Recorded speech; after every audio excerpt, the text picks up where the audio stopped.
Hi guys, welcome to Miniature Fairy Tales. My name is Carissa and today I want to share with you part 7 of the MAD Extravaganza desk tutorial which wasn't shown. This is how I finished my particular desk that I made and I'd love to share that with you today.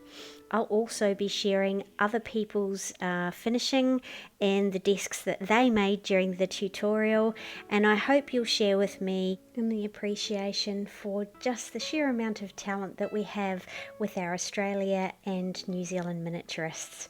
So sit back, relax, and I hope you enjoy. So the first thing that I did was to cover my desk in a layer of gesso. So this is gesso that I am dipping my brush into here. Now before you say it, I know what you're going to say. Carissa, you never put your brushes into a bottle. But this is a brand new brush and a brand new bottle, so on this occasion I thought maybe I could get away with it. But yeah, I don't advise people to dip right into the bottle, because it can make your stuff go bad. Yes, I like to use gesso on my pieces, particularly when I'm using cardstock and other porous surfaces. Gesso helps to provide a layer of protection, it helps with hardening, and it provides your paint with a grip so that it lasts longer and you end up using less coats. So I quickly put a layer of gesso over my piece before I begin painting.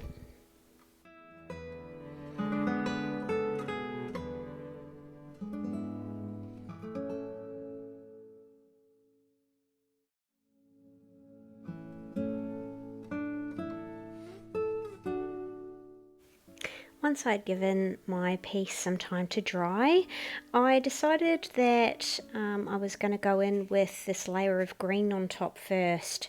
So I already had an idea in my head about what I wanted this desk to look like, and I did go through my paint selection first. So this colour is just dark green. I'm using acrylics here, and yep, so I just applied one coat, I let that dry, and then I applied another coat because I wanted a very thick coverage. And while I was setting that aside to dry, I decided to do some experimentation with a few different colours to get just the right tone for the wood parts of the desk, or the parts that I wanted to show off as wood. So I used burnt umber and raw umber, and I mixed this in with some yellow tones just to do some experimentation and find out what tone was going to look best for what I was after. And so I did that for a little while, and what I came up with in the end was a 50-50 mix of burnt umber, and the other one was cadmium yellow. So I just did a 50-50 of those two, and the yellow undertone just kind of softened the redness of the burnt umber somewhat.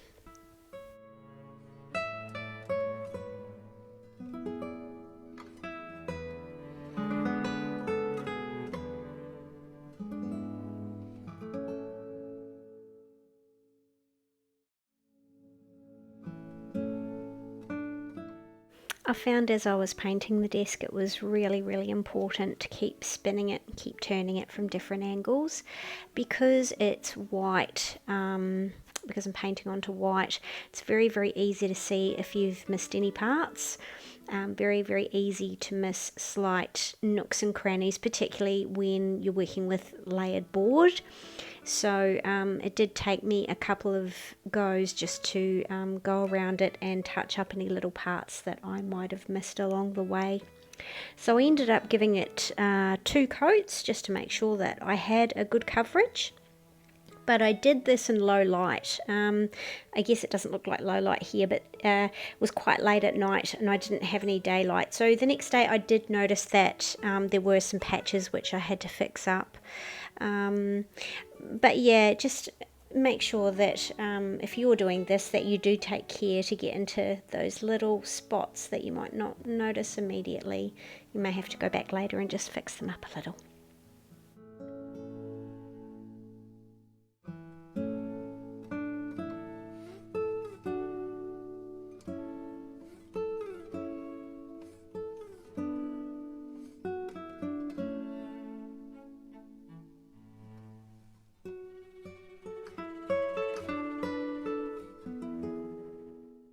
And then once I'd gotten around my desk as much as I could without getting paint all over my hands, which happened anyway because, you know, that just happens, I went back in with my green again and gave that a second coat.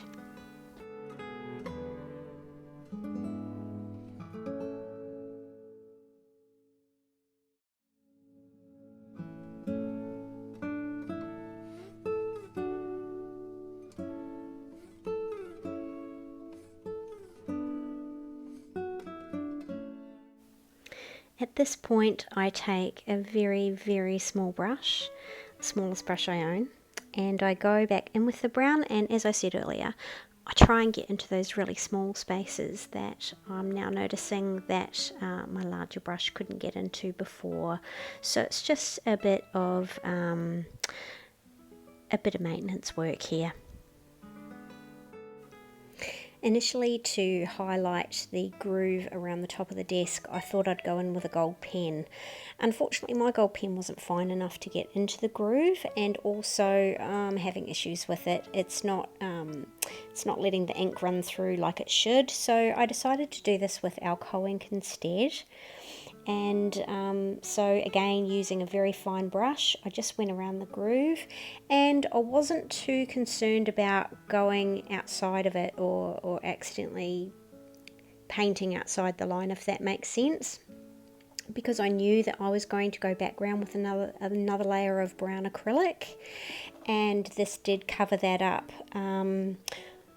Although I wasn't sure at the time if it would, but it did, so I was okay with that. So if you do decide to try this, acrylic will cover it up, which is always a bonus. So you can see here, once I get to the end of mine, it's kind of messy, but I am able to take care of that later, which is really good.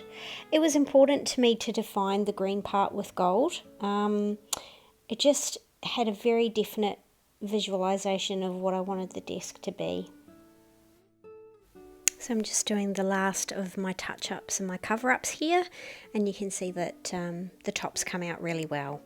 So I guess my point to this is, if you're painting and you do make a bit of a mistake, 9 times out of 10 we can fix it. So don't panic, just think about what you can do to make it better.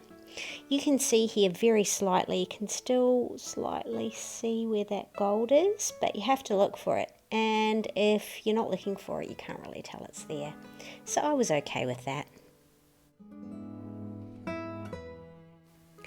When I'm happy with the desk, I decide to make a few small items to sit on the top.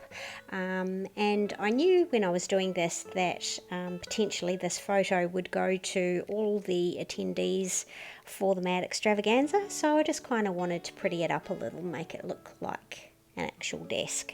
So I'm using some wire here, some gold wire, and I'm cutting a bit down with the intention to make a green desktop lamp. So I'm just going through the motions of making that now. You can see here I've bent the wire in half, and I've popped one end of it into a gold bead, and the other end I have separated and folded out at 90-degree angles. So the intention is to add a light piece in here and then fit the wire into that light piece. I didn't actually have anything for the light piece, so I kind of had to be a little bit inventive, and I had some gold tubing that's used in jewellery. So I took some gold tube and I painted that green, and then I cut that in half, and one tube wasn't long enough, so I used 2 of them and had to super glue them together. It was a little bit of a mission, but it kind of worked in the end. So that's all that the lamp is made out of. It's 2 little beads, some gold wire, and some gold tubing that has been painted green. And then my video stopped recording, so unfortunately I missed the last part of making the lamp, but here it is here. And I've just painted some cardstock green and stuck that underneath that bottom bead to allow me to fix it to the desk a little bit easier.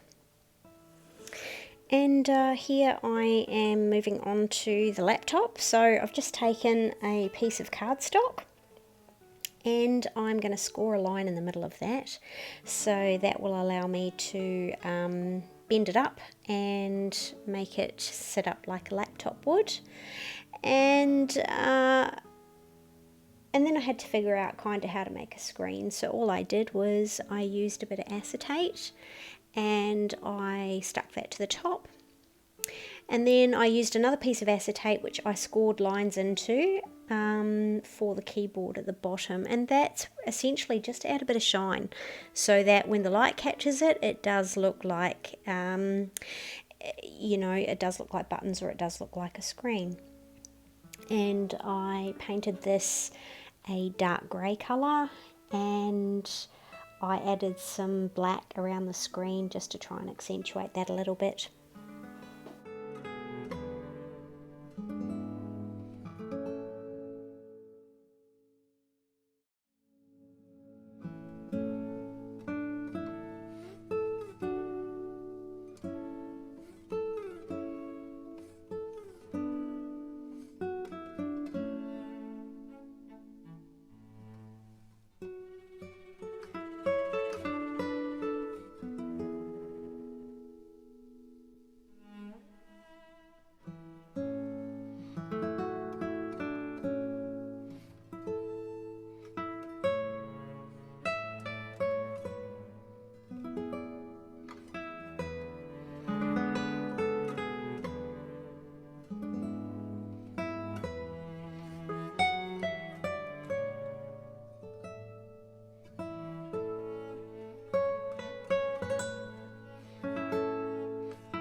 So after I dry trialed, which everyone knows I'm a big fiend on dry trialing to make sure things fit before we glue, then I used gemstone glue for gluing the acetate to the cardstock, and that's because I find that tacky glue, which is my go-to glue, is not always good on plastics, so I do find that gem tack's actually a lot better on plastics. So that's what I choose to use if I'm gluing acetate or anything similar to that. It's also pretty good for metal as well. It also dries clear.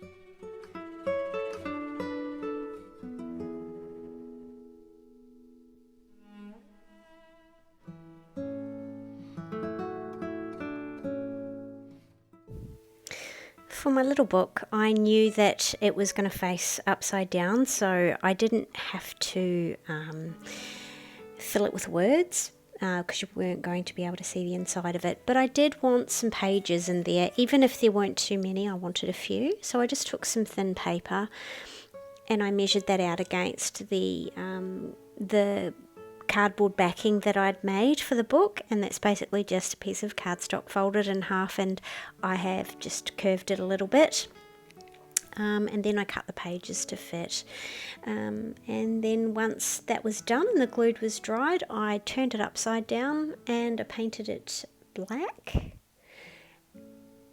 Actually, I think I might have used a pen to make it black. Yes, I did. And then I used my gold pen and I just put a title on it and a little bit of trim. It's a little bit rough, but you know, it does the trick. So onto my hardware. I have a selection of gold bead ends, and I think they are called bugle beads. They're little long hollow beads. You'll see them in a second. So these are what I chose to make my hardware with. So essentially I just sat 2 small bead ends down at each end of what would be the handle, and I popped a bugle bead on top. It was a little bit fiddly, I won't lie, but it's best to do this with tweezers and a little bit of super glue or your gem glue if you don't have any super glue handy. The thing about super glue is it sometimes leaves a film, which is not always good, especially when you're putting on hardware that you want to shine and you want to be a bit of a showpiece.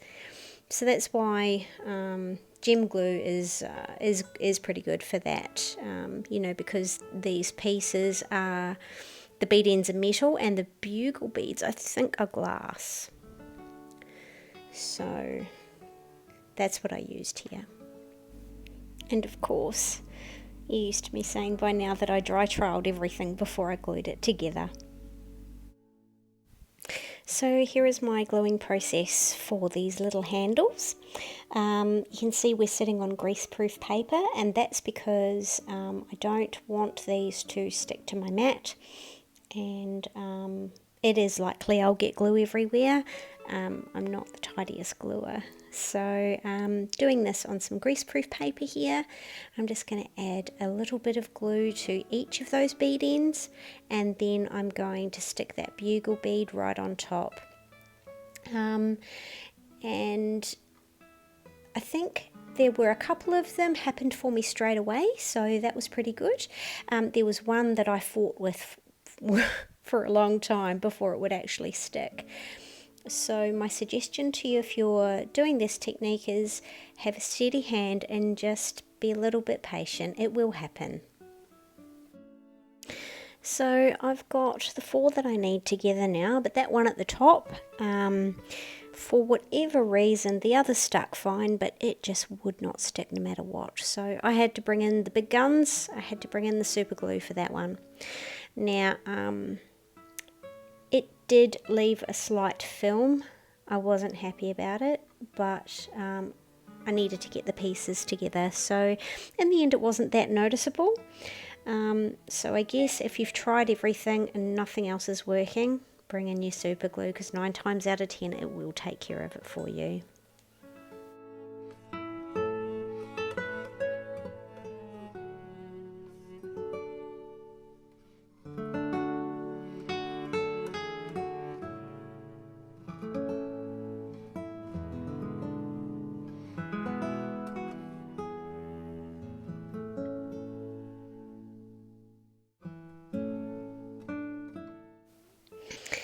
And here we are with the offending beads, which just will not stick no matter what we do.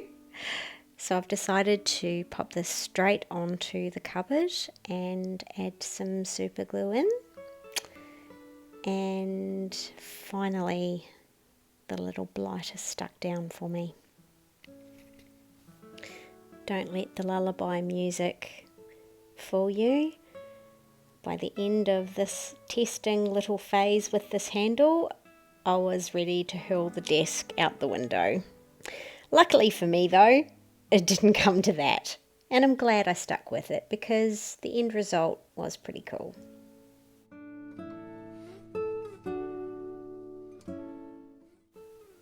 Thank you, Captain Superglue.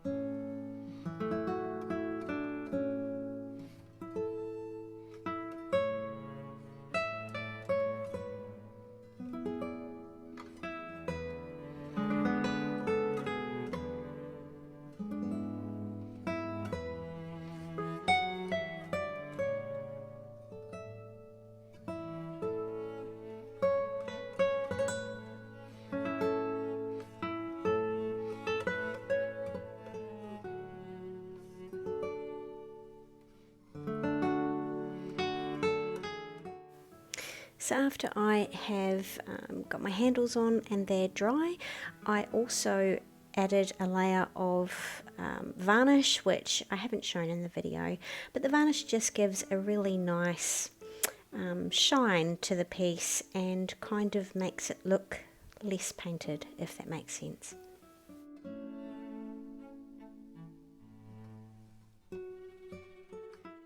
Well, I hope you enjoyed that, guys. That brings me to the end of my finishing, but I do have some more to share with you.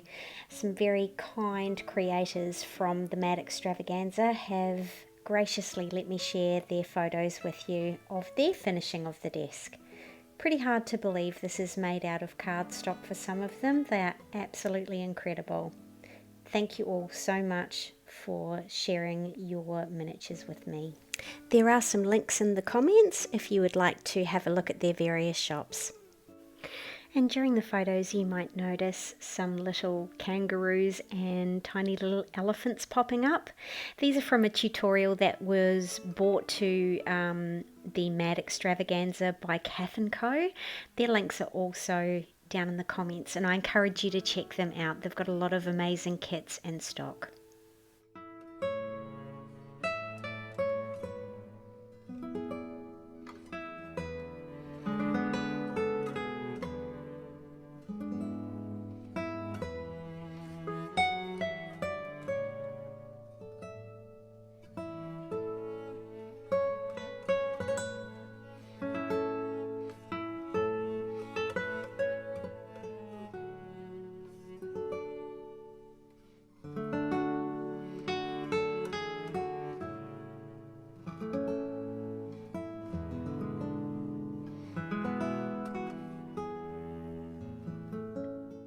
I'm so very proud to be a part of this miniature community, and I thank you all again for sharing your amazing work with the rest of the world.